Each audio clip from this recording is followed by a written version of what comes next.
Hello, it's the 12th of January 2020 and you're here with Dan in the southeast of the UK, and I'm having a look around here in the polytunnel, and I've noticed that the buds are starting to swell on both the peach and the nectarine tree. So doesn't that sound fantastic and exciting? And I often think it's really nice to see things like this, the first little signs of spring.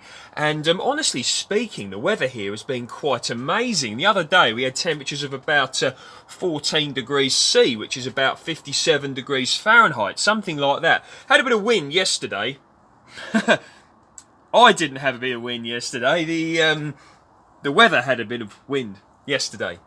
You understand my meaning in these regards. But either way, the buds are starting to swell, and it really is looking cool in here. And let's have a look at the buds, shall we? Why not?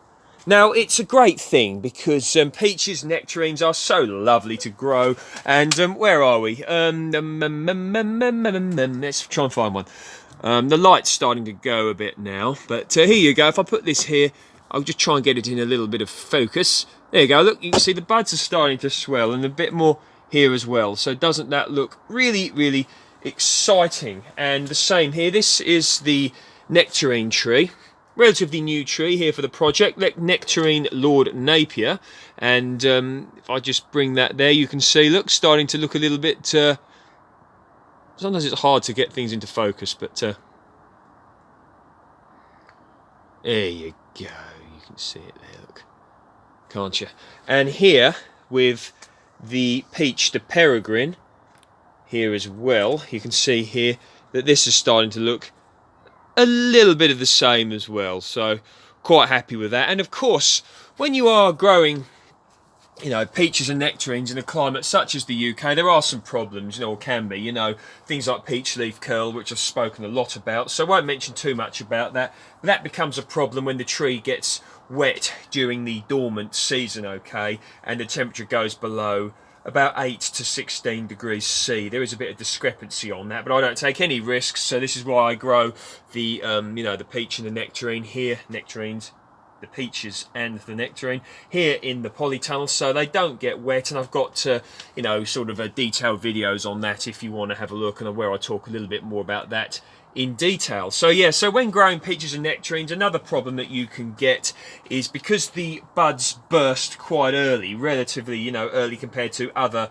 sort of fruits such as apples, pears, and to a degree plums. These buds generally tend to burst a little bit early, and that can be when we're still getting, you know, frosts and that sort of thing. I mean, I think I remember once, I think it was 2018, the Dixie Red at the back, it burst its buds during that Beast of the East, so it was still, you know, still it was freezing. So of course, so that can be a problem, because if you think of where, you know, peaches and nectarines are traditionally grown, they tend to be in areas of the world where the you know, the climates are generally a warmer, longer growing season. That's what I'm trying to think of. But yes, that can be a problem. But of course, this is another reason why growing them in the polytunnel can be good, because that helps to keep the buds from getting frost damage. So isn't that an amazing thing to do? The blood orange tree is rocking out really, really well in here. I think I'm going to get a blood orange crop, the first one off this tree. They're not going to be big blood oranges, but I think they are going to be blood oranges nonetheless. So yeah, quite excited about that. And for those of you who saw the video, you may remember the blueberries that I showed you the other day. I haven't potted up those. I wonder what I was doing actually when I ordered so many. I don't know what I did. I obviously did, but anyway, never mind. There we go. I've still got I've got lots of blueberries, and of course, you know, I was making smoothies the other day out of you know, soft fruits and stuff, and all that jazz. And you know, maybe this is a sort of a way I'm being told that I need to get more into smoothie making.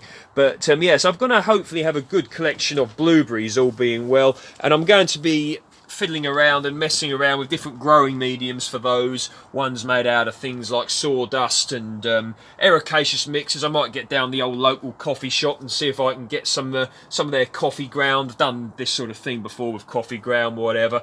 Yeah, it could be good fun. And I've actually come across someone who said they might have some composted oak tree leaves that I can use as well. But of course, as everybody else knows out there, you know, there's only a certain amount of time one can budget towards gardening efforts. But yeah, exciting things are coming.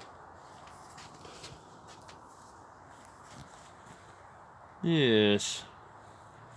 Doing quite well in the corner there, the winter crops. Seen those before, as spring onions.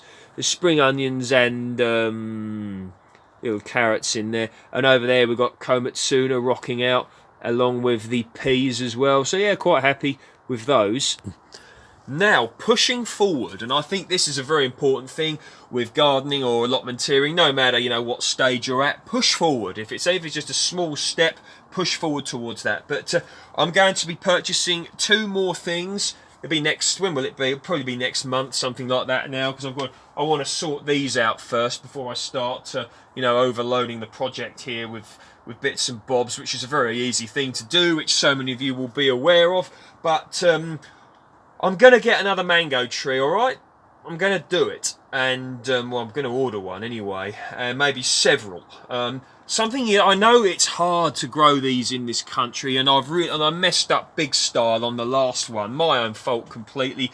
Fancy leaving it in an unheated conservatory with the corrugated, you know, plastic bits and wood. I mean, I left it in there and I must have been, I don't know what I was thinking when I did that. The blood orange survived, in fact grew whilst it was in there, but there we go. So plan is to buy another mango or a few mangoes, and I'm going to be getting another fig tree. Now, I want to get a fig that is a double cropper, okay, or likely to be a double cropper. So 2 crops during one season. So I want to get the mango for the definite exotic, you know, it is exotic. For growing here, you can't, you know, you can't really get away from that. But a fig tree, not necessarily exotic, but more exotic than what one would think is traditionally grown here. Although figs can grow lovely in this climate, no problem. Particularly varieties like brown turkey. But I want to get another variety, one that's a double cropper. So there we are. And with regards to setting, I took a look. I gave everything a good water that I've got growing away inside. What have I got in there? The geraniums are looking good. The sweet peas are looking good. And the Korean mint is looking very good as well. So with regards to sowing, I'm probably going to start planting seeds. I'm going to maybe, you know, a few things maybe in February. I'm going to get going pretty early this year just in case we get a favourable you know, early spring, whatever, but it'll just be a way of trying to get going very early. So I'm getting very excited about getting, you know, getting going with this. I dare say many of you are out there. And over here, look, we're looking good. We're still, you know, look at that. Look, seedlings already. Got the old salad there, corn salad, lamb's lettuce, got the old Swiss chard and all that. Bit of kale there, looking good. Spring onions, more spring onions, and probably spinach or something there. So yes, all very well indeed. Coming on here, little update there. You can check me out on Dan_Home Gardens on Instagram if indeed you are interested. And if you like my work, please feel free to like, share and subscribe. Any comments, questions or whatever's down below. And see you in the next video. Thanks a lot for viewing.